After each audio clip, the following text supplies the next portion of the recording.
Hello, everybody. Welcome back to Sex and the City. I am Diego, and we're going to finish up this review for Mikhail Baryshnikov.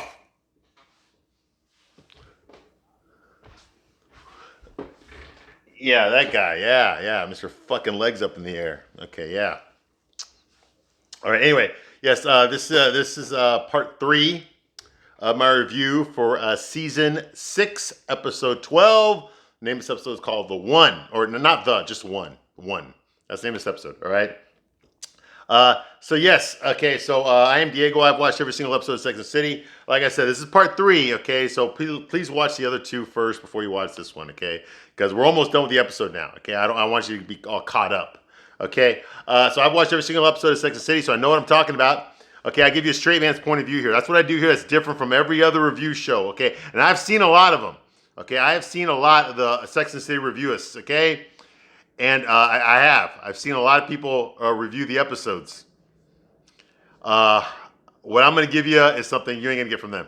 Okay, I'll just put it to you that way. Okay, I'm going to give you a straight man's point of view. Okay, ladies, if you really want to know what a guy thinks about these episodes, about these dating situations, about these guys, and about the women, okay, you need to talk to a straight guy. Okay, a guy who's going to give you the honest to God truth. Don't talk to your boyfriend. Don't talk to your dad. Don't talk to your husband. Okay, they ain't going to tell you the fucking truth. They don't want to piss you off, and they don't want you to get pissed off at them either. Okay, no, you talk to me. I'm going to tell you the truth. Okay, I'm going to be completely honest. All right. The real question you need to ask yourself is, can you handle it? Can you handle the truth? Can you? Because I don't think you can. I don't. But we'll see, won't we? Now, I promised you I was going to review every goddamn, all 94 episodes of every goddamn episode of the show, Sex and the City, the original show from the late 90s, early 2000s, and that's what I'm going to do. And that's what I've been doing. So like I said, we're on episode 12 of season 6, the last season of the show. Only like 500 more episodes to go, and then the series is over. I'm kidding. But anyway, so yeah, but that's how far we've gotten. Yeah, I reviewed almost every episode. That's how far we've gotten. Damn. And then when I'm done with this, I'm going after your chick flicks next. I'm going to destroy all of them. Well, I'm going to do the movies first. And then I'm going to destroy your fucking chick flicks. I'm going to blow that shit wide open. I'm going to pop your fucking balloon. That shit ain't fucking real. At least not in 2022 it ain't. That's fucking for sure. Okay? So I'm going to inject you with a dose of some realism. Straight up, baby. No lube. No lube. So if you're easily offended, if you're easily triggered, get the fuck out right now. I will not censor myself for you. All right? All right? We're on the same page? So move forward at your own free will. Okay, so here we go. Now, where we left off in this episode, a lot of shit going on here. Oh, my God. Damn. Anyway, so when we left off in this episode, I just get you caught up real quick. Charlotte had a miscarriage. She's excited she had a miscarriage. She decided that she was not going to go to Miranda's first birthday party at her house. She's not going to go to it because she's upset about her miscarriage. Then she watches this fucking documentary on Liz Taylor, and she realizes that Liz Taylor was a strong, independent fucking piece of shit woman. Okay, no. That is what she was in real life, but that's not what Charlotte got out of it. Liz Taylor's her role model, so she decides she's going to get up out of bed, out of the couch actually, and be a boss bitch, and she's going to fucking fine herself up, put on this sexy pink tight dress, do her hair, put some shades on, and fucking go strut her shit downtown and go to the little baby's birthday party. Okay, looking all fucking fine. And she does look fine, I gotta admit. Hey, straight man's point of view, she looked really fucking good in this scene.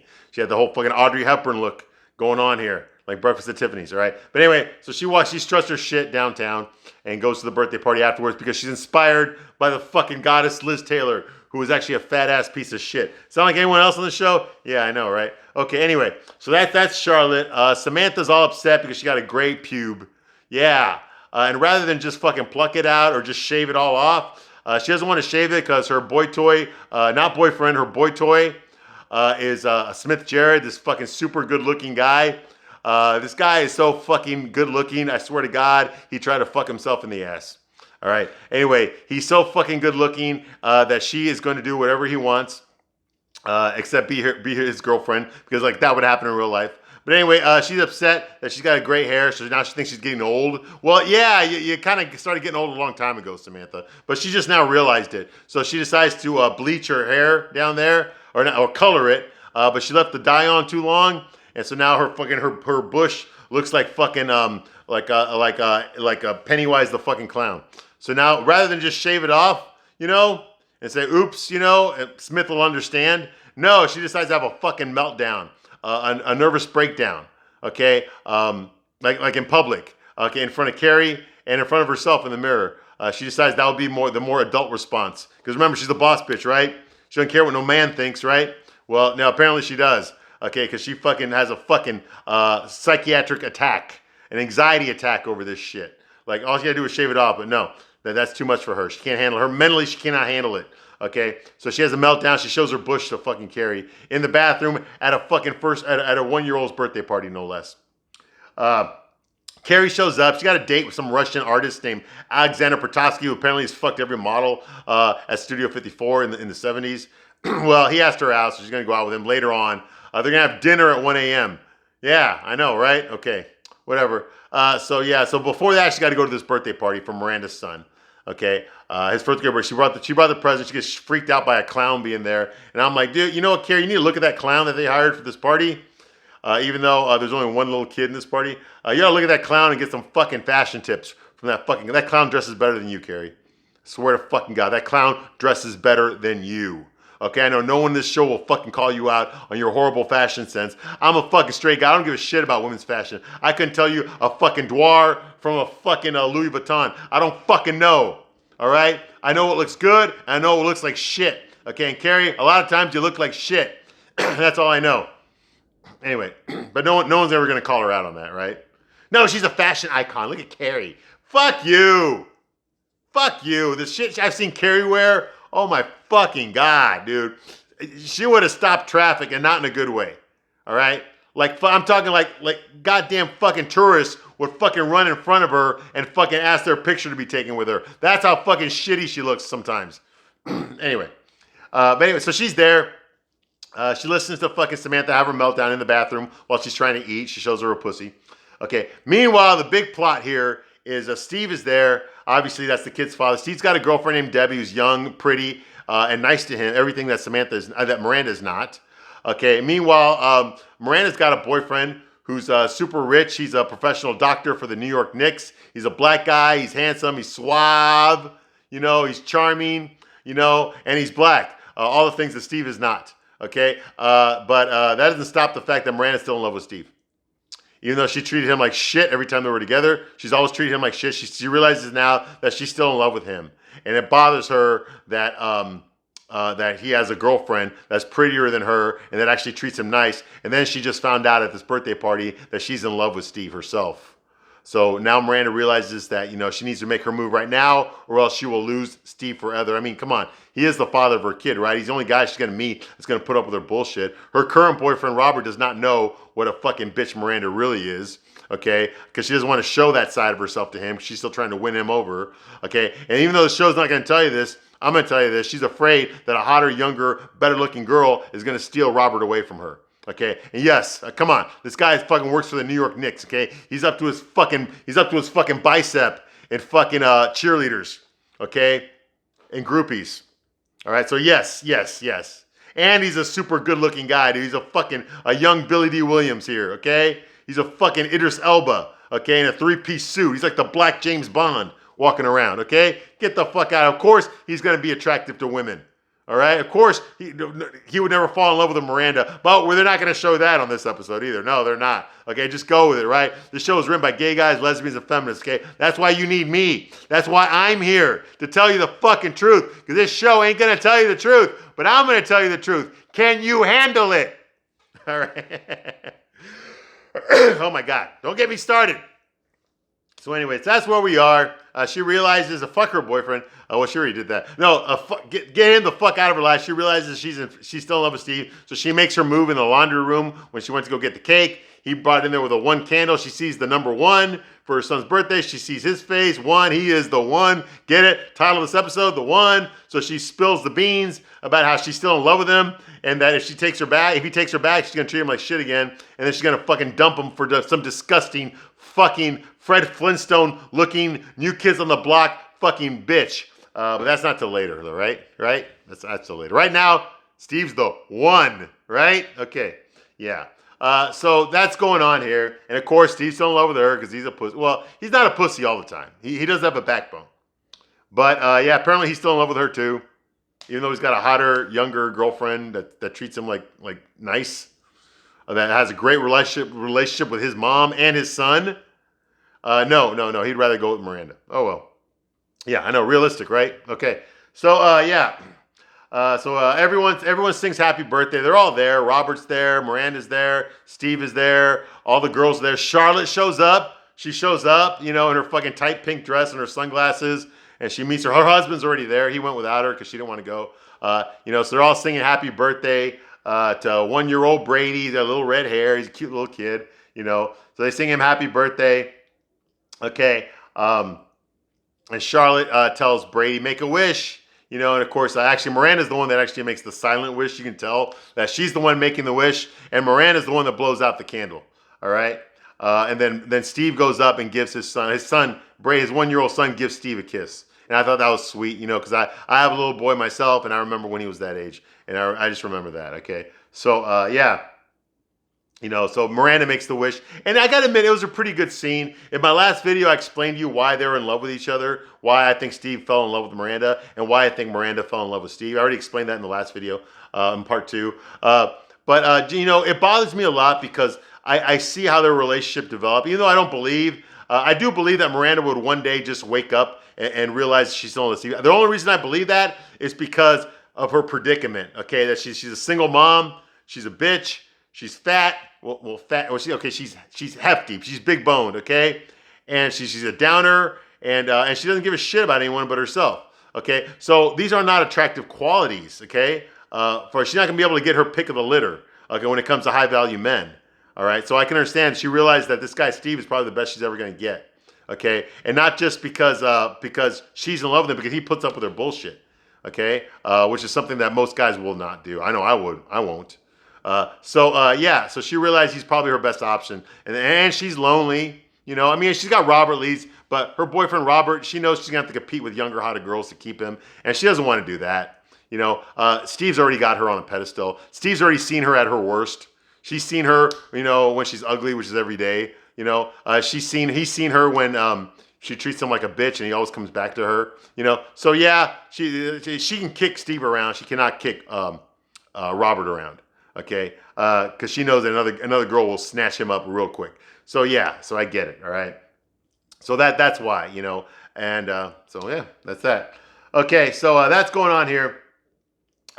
Finally, so it bothers me because I know how this relationship is going to end. Okay, fast forward to 2022, and Miranda is uglier. But more of a bitch than she was before. And apparently now she likes women too. They already did that episode on the show because she doesn't like women, but apparently she does now because Cynthia Nixon in real life left her husband and the father of her kids to be with her lesbian lover. Okay, because that happened in real life. So apparently because it happened to her in real life, it's got to happen to Miranda too in fake life. Okay, we can't have a woman being in love with a guy. No, that's not going to fucking happen. Okay, not in 2022. Okay, what would her friends think? If she played, she's a lesbian now, right? God forbid she play a straight woman. It's called acting, but God forbid she fucking act straight in a fucking TV show that made her famous. No, not gonna happen. Can't happen, right? We got to emasculate Steve. Okay, so I know how this is all gonna end, and that's what bothers me. Is because it looked so good in the beginning. It looked so good. Like I could honestly believe why they would fall in love with each other. And why they would end up with each other. I can believe it. Okay, to see them undo it all for something stupid like what they do in 2022 and just like crap, it bothers me a lot. It bothers me. It makes me feel like it's a waste of fucking time. Why spend so much time investing us in these two characters? Because they've been off and on for a while now. To see them finally hook up together for real, it seems to me like a waste. It's a waste. Okay, because they have such great chemistry together. I understand the motivations behind both of them, why they want to be together, why they are together. I understand it. Okay, but for them to just undo it in the future, and make it look like it's nothing, like oh, I was never really in love with him, blah blah, it's bullshit to me anyway. So, but that's all retroactive. All right, moving right along. Carrie has a 1 a.m. dinner date. Yeah, 1 a.m. dinner date with the Mad Russian. Rasputin. No. His name's Alexander Petrovsky. That's his name. Alexander Petrovsky. Okay? And he go to defect all over you. Anyway, so yeah, she got to go meet him at some Russian club. It's packed, but she's got to go upstairs, but there's nobody up there. It's like an abandoned restaurant up there. Well, it's 1 a.m. Who the fuck's gonna eat dinner at 1 a.m., right? I guess Alexander Petrovsky will, right? Because he's a fucking artsy-fartsy dude. He's one of those fucking assholes I used to go to art school with. You know, they think they're better than everyone else because they fucking painted a watercolor and sold it for $500. Now they think they're the bomb, they're the shit. My baby sisters could paint better than that. But anyway, yeah, they think they're all this and that because they go to the right parties, they know the right people. That kind of bullshit, snootiness, fucking New England crap. I fucking hate that Euro trash crap that I fucking hate. But yeah, and I went to art school. I know what I'm fucking talking about. I went to the School of the Art Institute of Chicago in downtown Chicago, okay? Yes, I went to school there, okay? I was around fuckers like this all the goddamn time. All right, so anyway, she goes there upstairs. It's 1 a.m., you know, and he shows up there, and he's like, good evening, Kerry. And she's like, good morning, you mean? You're late. It's 1:03 a.m. Oh, well, I do not own a watch. Well, then how do you know what time it is? I just ask people and they tell me. Well, it's 1:04. And then he sits down across from her. Okay, he's prepared this Russian meal for her. Okay, I don't know what the fuck it is. The Russians eat some weird ass fucking food. They got something there called that veal in aspic over there. She's like, what the hell the fuck is that? She's like, what's the aspic? That's some sort of like a Russian meat jello? He's like, you try it, you like it. You try it, you like it. That's what he said. Now he looks down on her like she's a piece of shit. Like maybe it's that Russian attitude. I don't know. But dude, man, you're not selling me on being this fucking alpha male. I'm better than women. I'm gonna look down on you like I'm fucking Ivan the Terrible. You know, when I've seen you in fucking tights, jumping around like this with your fucking feet up in the air. Okay, no. Anyway. I saw White Nights. All right. So anyway, yeah. So he tells her that. He's like, just try it, you like it. Try it, you like it. She's like, you always eat this late at night? You know? He's like, I work all night. So this is not late for me. Painting, drawing, sculpture, whatever. I work all night. And Carrie's like, well, as you know, Alexander, Alexander. Huh? Alexander. As you know, Alexander, Alexander. Just call me Bob. She's like, ah! Yeah, that's a funny joke. You know? She's like, well, I'm a writer for a newspaper column. Congratulations. You know, and the waitress goes up, you know. He's like, what are you drinking, Bob? I'm drinking water. Okay, I'm going to have a vodka martini. Thank you. You know, I'm usually not up this late at night. You know, I had to take a disco nap. You remember those? My spies told me that you were a regular at Studio 54. What was that like back then? He's like,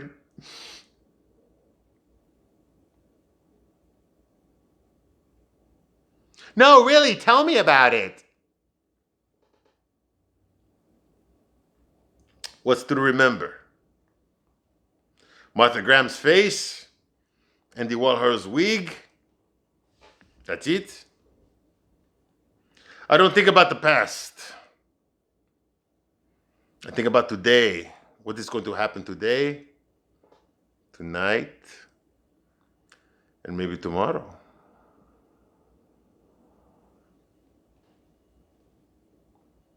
Yes? She's like, yes. Okay, meanwhile, to wrap up Samantha's subplot, she goes to meet Smith Jarrett. Of course, he's fucking naked on the bed, and she's not. And she goes like, hey, Smith, she shows Smith her non-bush. She shaved it, and he wanted her to grow it out. So he's like, "Oh, bummer!" And she's about to tell him the truth. Okay, that she's got some gray hairs down there, and it freaked her out. She realizes she's getting old. She's already got to wear glasses now to see, to read. And she's got gray pubes now, so she realized she's getting old, and she's afraid he's not gonna fuck her anymore because nobody wants to fuck her grandma. And she's partially right. He is still gonna fuck her because he's helping her career. Although this show will never tell you that. The show will make it look like he's legitimately falling in love with her, and her helping his career is just an afterthought. No, it's the reason he's fucking you. I know guys like Smith Jarrett, all right? I know a lot of actors and models, okay? I worked with a lot of guys like him, okay? They have sugar mamas. Some of them have sugar mamas, okay? And they will continue to fuck whatever bag they have to as long as she keeps fucking providing for him, paying his bills, putting him on billboards, getting him auditions, getting him acting jobs, making him more famous, making him more marketable, getting him on fucking MTV movie awards, all that kind of shit, which is what Samantha has done for him. Okay? So don't fucking give me this shit, I'm falling in love with you, Samantha. Bullshit. You're my girlfriend. Bullshit. I want to hold your hand. Bullshit. That's not realistic at all. There's a reason he would be doing those things, and it's not because he's falling in love with her, okay? Although this show is going to make you think that's what it is, all right? But right now, Samantha's the one that's insecure. Miss Boss Bitch is insecure, right? Yeah, right. So anyway, so she tells them, okay, I shaved it, all right? Because earlier in this episode, she had to show him where the clit was, because he never would have figured that out on his own. She's like, I shaved it because I'm a working girl, and I don't have time for you to be looking for it down there. So I wanted to make everything nice and simple. So no, she didn't tell him the truth, that she's afraid that she's getting old, that she's too old for him, and that he doesn't find her attractive. Hey, as long as you're getting him acting jobs, he's going to find you attractive. Okay? Okay, Samantha? Straight man's point of view, I'm telling you the honest God truth, okay? I'm telling you how this would really go down. All right? This show ain't going to tell you this, but I'm going to tell you this. This show is written by gay guys, lesbians, and feminists, so they don't know what the fuck they're writing about. All right? At least from a straight guy's point of view, they don't know shit. Okay, meanwhile, back on the date with Alexander and Carrie. He's like, I lived in Paris, in London, and a few other places, but I love New York. It's dark. It's painful. I like it. Carrie's like, you are way too Russian for me. You get a girl up out of bed at 1 a.m. to tell her that you like pain? It's 2 a.m., okay? Lighten up. Bob, don't you know any jokes? And then the fruit and the tea arrives, okay? And he tells her, oh, look at this. You put the this is the tea, and we use black cherry to sweeten the tea. Here, try it, you like it. Try it, you like it. Okay. And here's the banana. Oh, I don't like fruit. Here, you take the banana right now. You take the banana, and you put it in your purse, and you eat for breakfast tomorrow. You eat for breakfast tomorrow. Here, take it. Take the goddamn fucking banana. And she puts it in her purse. She's like, nah, you see? Is that the banana in your purse, or are you just happy to see me? She's like, yeah. And the whole time he's saying this, I'm like, on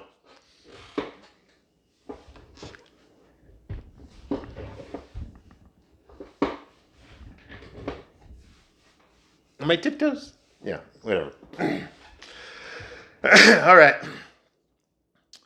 So that's going on here. And I got to admit, something about this date, the entire time he's on this date with her, he's just like,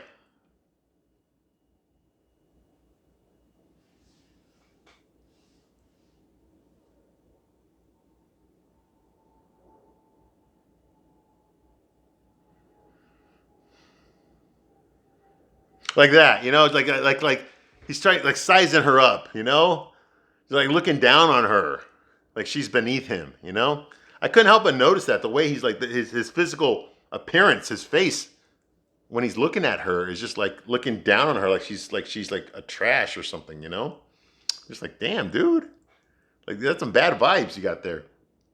Okay.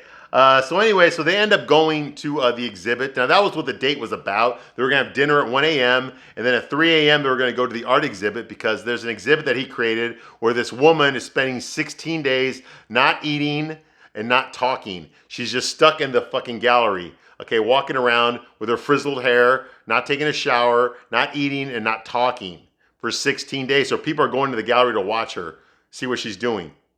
And well, she made a joke to him that, oh my God, if we ever come down here at 3 a.m., I guarantee you she ain't going to be here. She's going to be around the corner at McDonald's having a Big Mac. So he made a date about, okay, well, we go to see her and we go see if she there at the gallery or she around corner eating the Big Mac. You know, so they show up at the gallery and sure enough, there she is. She's still there in the exhibit. She's still not eating. She's still not talking. She's still got her frizzled hair. Okay, and they just wanted to check on her at 3 a.m. to make sure she was still there and not stuffing her face. Okay, so they're there, and okay, so she's still there, not eating, not talking. Okay, Carrie admits to herself that this is the oddest date she's ever been on. They leave the gallery. Mikhail goes to flag a taxi, right? Or actually, oh, no. Before they got to the gallery, when the taxi dropped them off at the gallery, Carrie realizes she left her purse in the taxi, and the taxi's starting to pull away. So Mr. fucking Baryshnikov jumps into his fucking, I guess he's like Jesse Owens too, he can run too. So he fucking chases after the taxi, and he's running like at fucking superhuman speed. Okay, like Olympic fucking speed. I guess he's still fit at 53. The fucker can still run like the fucking, the fucking human Bolt. Right? So he runs, he jumps over, he hurdles over some fucking trash cans that were there, and he fucking goes after it like the fucking Flash, dude. I'm talking like super speed, right? He fucking gets there, he stops the cab, he gets the purse out of the back seat, and he looks at, and Carrie's like impressed at how physical this guy is, right? He's like fucking Jesse Owens, right? And he fucking pulls out the purse, opens it, and holds up the fucking banana. Hey, look, I saved the banana. You still got the banana. This is the only banana you're going to get tonight. Anyway, yeah, I forgot about that. Sorry, yeah, but that did happen. And you could tell Carrie got turned on watching him fucking run. The guy's 53 years old, and he's fucking running like goddamn fucking Jesse Owens. Anyway, so like I said, so they saw the crazy woman at the fucking gallery. She's still there. Now they're leaving the gallery, okay? Now they're dressed pretty nice. You know, Carrie's in her nice dress, and he's wearing a fucking white blazer and a black fucking, you know, pants and shit. So he talks to the cab driver. He hails the cab. He talks to the cab driver in Russian and pays him in advance. Carrie doesn't know what he's saying. And then the cab driver drives away. And she's like, well, he's leaving. He's like, yes, I know. I told them to park. So give us more time to finish the date properly. You know? Okay, he waits so we can have a proper good night. By the way, Carrie, I live near here. Dude, if you're just getting to know this girl, like, you don't want to drop something like that, okay? Now, this girl's been touching you up all night and been making little sexual innuendos. Like, you know, I wonder what your place looks like. You know, that kind of shit like that. Then, yeah, don't even take her back to your fucking place, okay? But Carrie hasn't done any of that shit. So why the fuck would you just ask her, hey, by the way, I live right around the corner, you know? And she's like, you told me you live downtown. That is near here. She's like, you can get the boy out of Studio 54, but you can't get the Studio 54 out of the boy. So, I take it that's a no for tonight? She's like, it's a no. He's like, oh, well, get the fuck out of my life, bitch. No. That's what really happened, okay? But no, he ain't gonna do that. Okay, I don't get it. He's been acting like a jerk. You know, his body language has been like acting like a jerk all night. So I don't know why he wouldn't actually say jerky things, but, you know, well, maybe he's sending mixed signals for a reason, okay? So she says no, so he just like pulls her up against the wall. He kisses her hand, and then he kisses her, and she comments that he tastes like black cherries, I guess. Oh, who gives a fuck? Anyway, so that's how this episode ends. This is episode 12, season 6, The One. So obviously we're going to see more of Alexander Petrovsky, Mr. fucking ballerina himself. All right, so that's the end. Thank you for watching this episode as long as I have. Yes, I'll be back soon, and we're going to go into episode 13, and then it's fucking downhill from there, baby. Well, we're already past that. We're already past the hump. All right, so thank you for watching these reviews as long as you have. I appreciate it very much, and I will see you on the next one. Thank you.